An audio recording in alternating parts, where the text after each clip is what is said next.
Une semaine de réalisation de plus dans notre projet d'autoconstruction de notre maison. Cette semaine, on a posé du gyps. On regarde ça. La semaine précédente, le champ d'épuration a été complété. Tout le tour du champ d'épuration, du moins en amont, on a une tranchée pour empêcher que l'eau de surface inonde le champ d'épuration. Cette tranchée est remplie de roches 3/4 nettes et est recouverte d'une membrane géotextile.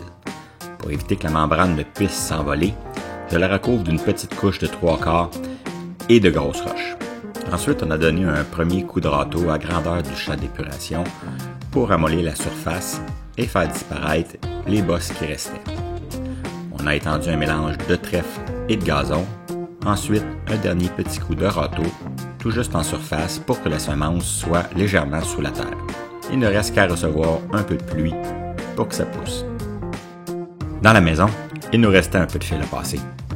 Des fils électriques, des fils réseau, des fils pour le système d'alarme, des fils pour le détecteur de fumée, des fils pour les sonnettes, des fils faible voltage pour l'alimentation des futures toiles motorisées. Bref, des fils, Marc en a passé beaucoup. Et il m'en restera encore quelques-uns à faire la semaine prochaine.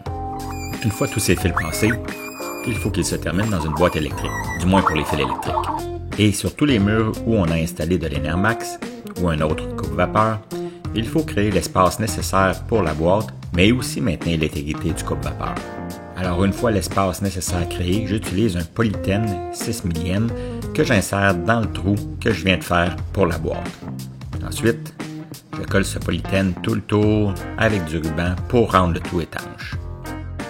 Finalement, il ne reste qu'à fixer la boîte et à l'électricien à faire les derniers branchements. Avant de pouvoir commencer à poser du gyps, il faut que la mécanique du bâtiment soit complétée. Alors le plombier est passé terminer le rough de plomberie qui devait être fait avant qu'on ferme les murs. Même chose côté ventilation. Les conduits de ventilation de l'échangeur d'air doivent être passés dans chaque pièce avant qu'on puisse fermer les murs avec le gyps. L'équipe de ferblantier est donc venue passer les conduits de l'échangeur d'air, mais aussi ceux des ventilateurs des salles de bain et le conduit de la sécheuse. Au niveau mezzanine, dans le bureau, il nous restait à fermer les passages qu'on avait laissés dans l'Enermax pour permettre aux plombiers de passer les ventes vers le haut de la toiture. Et il nous restait aussi une petite division à compléter avant d'attaquer l'installation du gyps.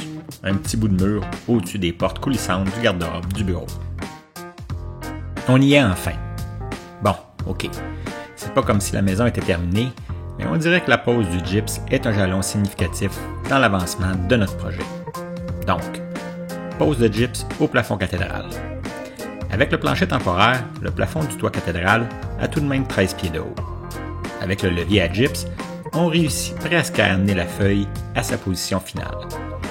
Mais il faudra tout de même faire le positionnement final à bras avant de fixer la feuille avec les vis. Pour compléter la semaine, on a débuté la pose du gyps dans la garde-robe walk-in du bureau. La pose de gyps, ce n'est qu'un début. On en aura encore pas mal à faire dans les prochaines semaines.